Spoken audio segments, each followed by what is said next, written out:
No dia 17 de setembro, um motorista em um veículo de luxo, durante uma manobra na contramão, atropelou um agente de trânsito que estava em uma motocicleta.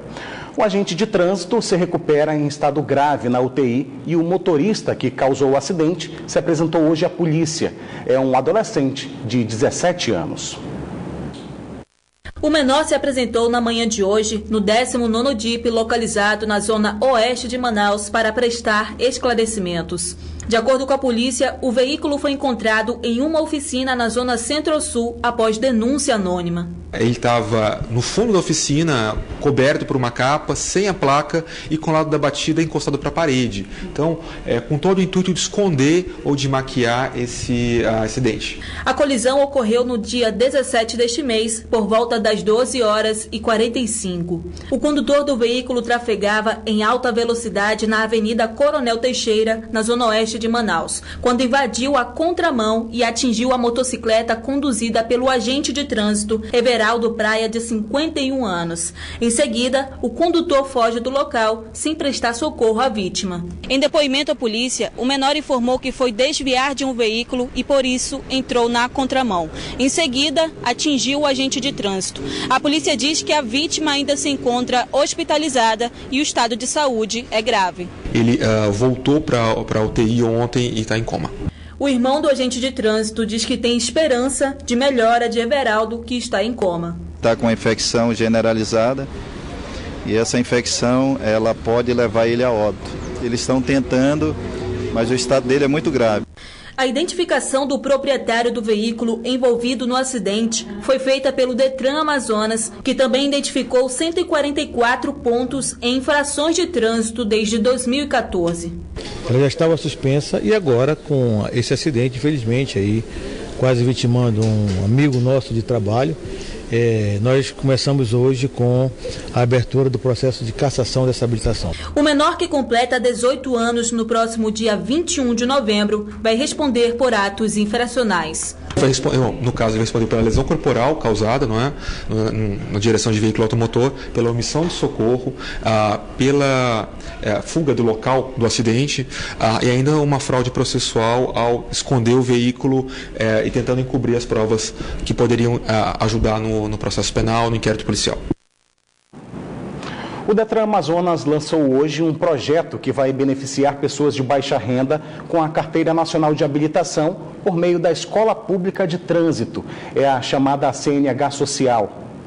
Depois da grande repercussão em torno da taxa de inspeção veicular ambiental aqui no estado, o diretor-presidente do Detran Amazonas, Leonel Feitosa, tenta amenizar a carga negativa sobre o órgão com a oferta gratuita da Carteira Nacional de Habilitação, que poderá ser solicitada daqui a 10 dias por pessoas de baixa renda. As exigências para tirar a CNH social são as mesmas a que são submetidos qualquer candidato atualmente: fazer o curso de legislação e os exames necessários. O passo a passo será publicado na internet. Entre os requisitos pessoais para ter acesso ao documento, é preciso ser maior de 18 anos, ter renda mensal familiar de até 3 salários mínimos e comprovar residência fixa no Amazonas. A iniciativa vale para moradores da capital e de municípios do interior do estado e ficou para depois da eleição suplementar. Na primeira etapa do projeto, a meta é beneficiar 10 mil pessoas. Leonel Feitosa não esclareceu o custo do projeto, apenas disse que os recursos para arcar com a medida vão ser do seguro DPVAT e que foi celebrado um convênio com o Sindicato dos Centros de Formação de Condutores do Amazonas, uma parceria com as autoescolas. Por isso que eu preciso muito da ajuda de toda a imprensa aqui para que as pessoas paguem o seguro DPVAT, principalmente as empresas de ônibus, de transporte público aqui na cidade de Manaus, que devem 12 milhões ao Detran. Se nós tivéssemos esse dinheiro, em vez de capacitarmos 10 mil, poderíamos capacitar 30 mil. Mas, infelizmente, as empresas de transporte público não pagam não só o seguro DPVAT, mas o licenciamento. Inicialmente, a habilitação por parte do programa será para motos. Para os senhores terem uma ideia, aqui em Manaus, só na cidade de Manaus, nós temos registrados 175 mil motocicletas. e temos registrado apenas 30 mil motoristas habilitados na categoria A, que é a categoria de motocicleta. Então você vê que há aí uma discrepância muito grande. Então esse projeto é um projeto muito amplo. Ele não abrange só a questão da primeira habilitação social, mas abrange também outras questões de palestras, qualificações. E a suspensão da taxa de inspeção ambiental veicular começou a valer a partir de hoje, após a publicação no Diário Oficial da Assembleia Legislativa do Estado. Mas o assunto foi evitado pelo diretor-presidente do Detran, Leonel Feitosa. Durante o evento para anunciar o lançamento do programa da CNH Social nesta quinta-feira, visivelmente irritado ao ser questionado sobre a suspensão da taxa de inspeção veicular pela Assembleia Legislativa do Estado, ontem, o diretor-presidente do Detran Amazonas, Leonel Feitosa, se recusou a comentar sobre a suspensão da cobrança, que foi comemorada por todos os donos de veículos. Primeiro, eu não estou falando aqui em taxa ambiental. Isso é uma questão que, para mim, já não existe mais. Eu estou falando agora de outra questão. Estou falando aqui da habilitação social. Com a negativa de Leonel Feitosa de reconhecer que a taxa não deveria existir em Manaus, a reportagem foi até a sede das duas empresas que foram credenciadas para fazer a inspeção veicular ambiental e que inicialmente receberam de cada motorista R$ 133 cobrados na renovação anual do licenciamento no Departamento Estadual de Trânsito do Amazonas e que posteriormente o valor foi reduzido para R$ 66 pelo governo do Estado após a grande repercussão negativa sobre a taxa. A primeira empresa procurada no fim da manhã desta quinta-feira, a Nova Geração, estava com os portões fechados e indicando que o funcionamento da inspeção veicular ambiental havia sido suspenso. A segunda empresa visitada, a ABCB, localizada na mesma região, estava aberta, mas segundo o coordenador operacional do posto, que alegou que não estava autorizado a gravar a entrevista, a inspeção com a cobrança da taxa também havia sido suspensa, após orientação verbal partindo do Detran. Ainda de acordo com o coordenador operacional não identificado pelo nome, alguns motoristas tiveram valores devolvidos referentes à redução do valor da taxa ambiental. O decreto da suspensão da taxa pelos deputados do Amazonas foi publicado na edição dessa quarta-feira do Diário Oficial do Legislativo. Olha, nós não conseguimos contato com a empresa que estava fechada desde a manhã de hoje, a empresa Nova Geração, para falar sobre o ressarcimento aos clientes. Nós não conseguimos também contato com a empresa via telefone. Na manhã de hoje, o motorista de um caminhão caçamba que transportava areia perdeu o controle do veículo e atingiu uma casa localizada na pista da Raquete, bairro Nova Vitória, zona leste de Manaus. Ninguém que estava na residência no momento do acidente foi atingido. O motorista, identificado como Luan Pereira, de 24 anos, conseguiu pular do caminhão em movimento antes da colisão. Mas a namorada dele, Jéssica Lopes, de 23 anos, ficou presa nas ferragens e teve que ser retirada pelo Corpo de Bombeiros. As vítimas foram encaminhadas ao pronto-socorro e Hospital Platão Araújo com escoriações. O motorista alegou que o acidente foi causado pela perda dos freios do veículo. A Defensoria Pública do Estado empossou na manhã de hoje novos defensores. A solenidade foi na sede do governo e o governador interino Davi Almeida comentou também sobre a liminar concedida pela Justiça que anula os gastos no Estado até o encerramento da gestão dele. Foram empossados 8 defensores. 5 vão atuar no polo que foi instalado em Parintins. Com a sede própria, eles também vão atender cidades próximas. A presença dos defensores na cidade minimiza a demanda, que era na sede da capital.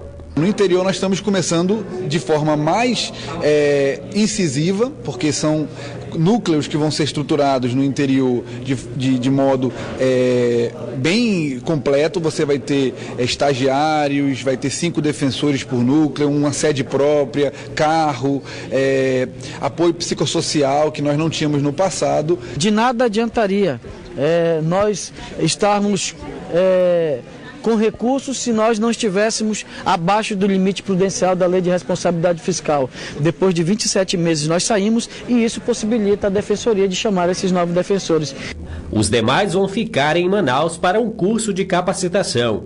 A meta da Defensoria é implantar mais 4 unidades polos em Tabatinga, Tefé, Humaitá e Itacoatiara em 2018. A Defensoria adiantou que haverá concurso público ainda esse ano. Para esse ano nós temos o concurso que está faltando alguns detalhes para nós lançarmos o edital, e esse concurso não é para defensor, esse é justamente para servidores que irão ajudar a Defensoria na capital e no interior. Então nós teremos vagas para Parintins, teremos vagas para Itacoatiara, para Humaitá, para Tefé e para Tabatinga.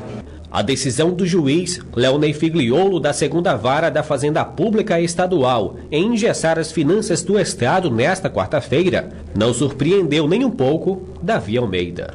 O governador disse em coletiva à imprensa que a decisão do Tribunal de Justiça em anular as operações financeiras até o fim da sua gestão é a mesma que o Tribunal de Contas do Estado já havia determinado no fim do mês passado. É chamado mais do mesmo. Isso aí eu já estou desde da eleição, há um mês que eu já estou com essas restrições. Portanto, inclusive o problema que surgiu aí com relação a, acho que é Cardiovascular, é o nome de uma cooperativa. O que acontece? O contrato é de 2016, vem sendo renovado e agora venceu. Eu não posso renovar o contrato porque a decisão do TCE me impede de fazer despesas após o meu mandato. E o Tribunal de Justiça também. Aí a culpa é do deputado, é do governador interino, e as pessoas estão morrendo aí, querem atribuir a minha culpa. Eu só estou administrando os problemas que vieram trazidos aí de anos e tenho resolvido muitos. Mas aí me impõe cada restrição absurda que nunca foi vista.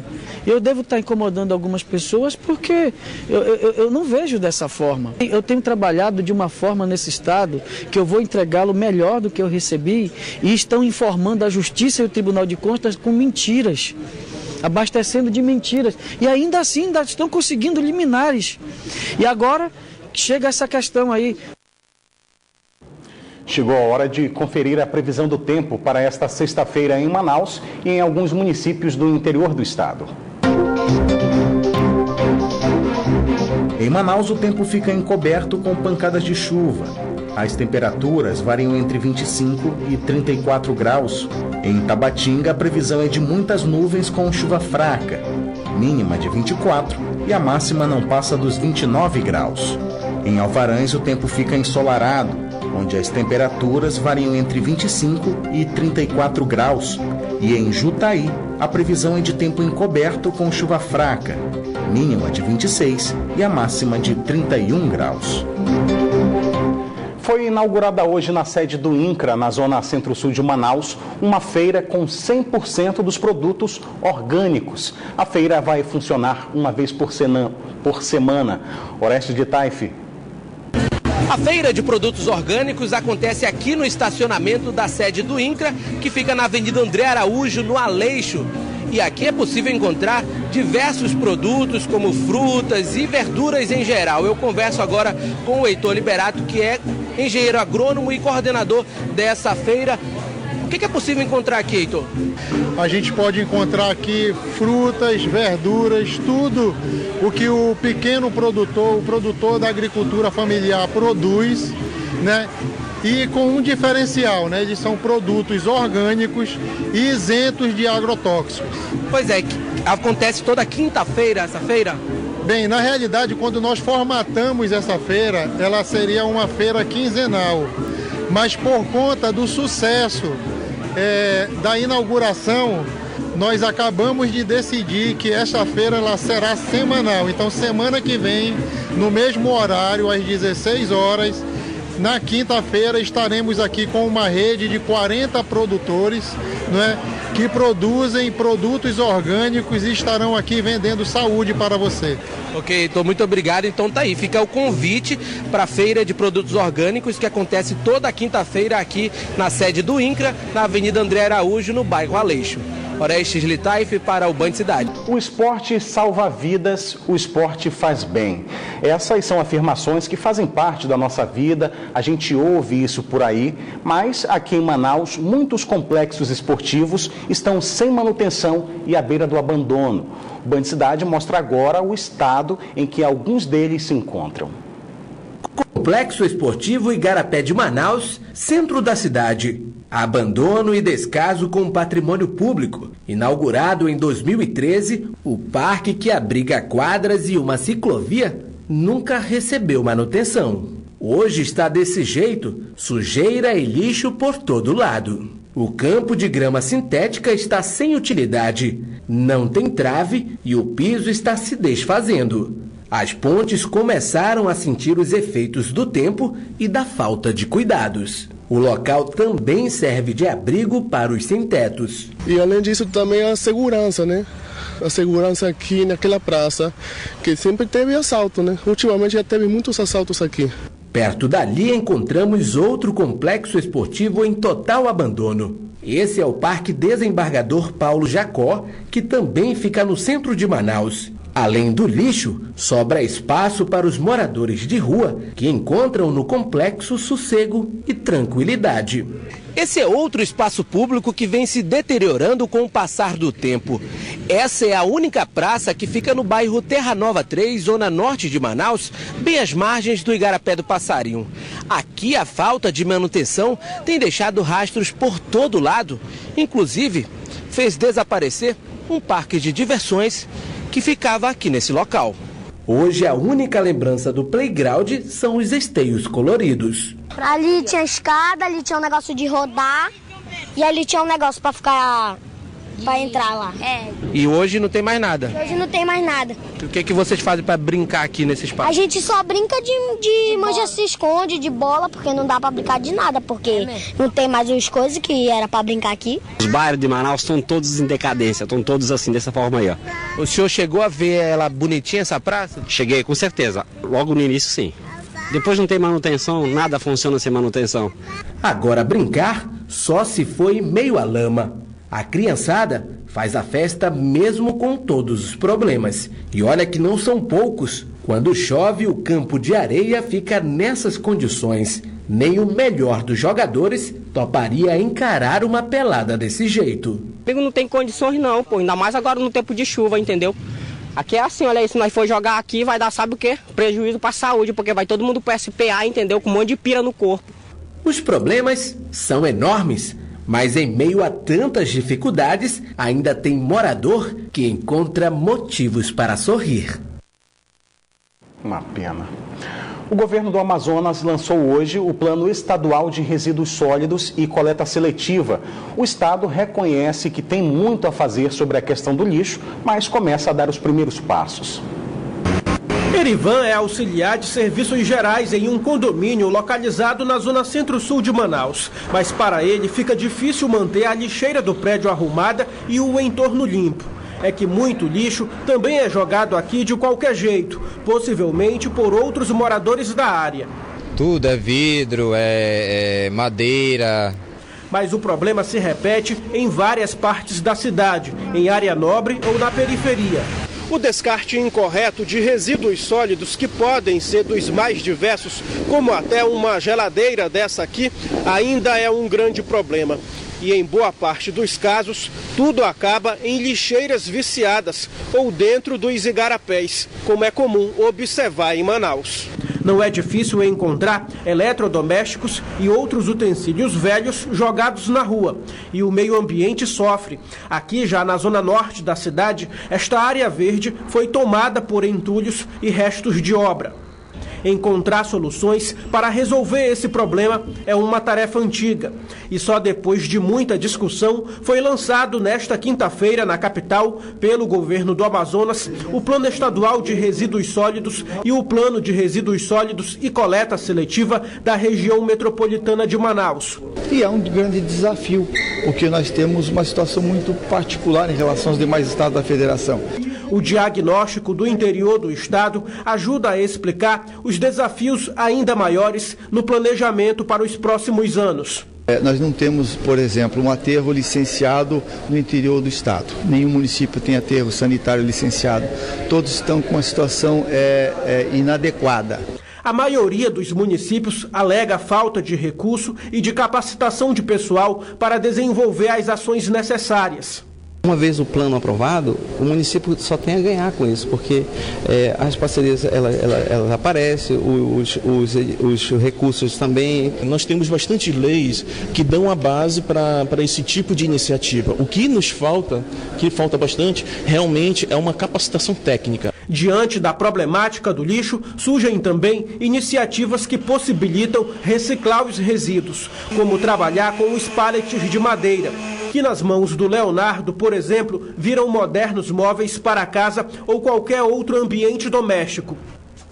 As peças já são frutos do projeto de produção de móveis e objetos de decoração com madeira de pallets e outros resíduos de madeira, desenvolvido pela Fundação de Amparo à Pesquisa do Amazonas. A empresa surgiu junto com esse edital, né? O edital foi quem propiciou a gente a começar do zero mesmo, por causa do recurso, que a gente não tinha dinheiro para investir. O Band Cidade fica por aqui, mas continua na internet, onde você pode acompanhar outras notícias nas redes sociais Facebook e Twitter da Band Amazonas. Para rever nossas reportagens, acesse o canal da Band Amazonas no site youtube.com. Você também pode enviar sugestão de reportagens para o nosso WhatsApp. O número é o 99205-1478.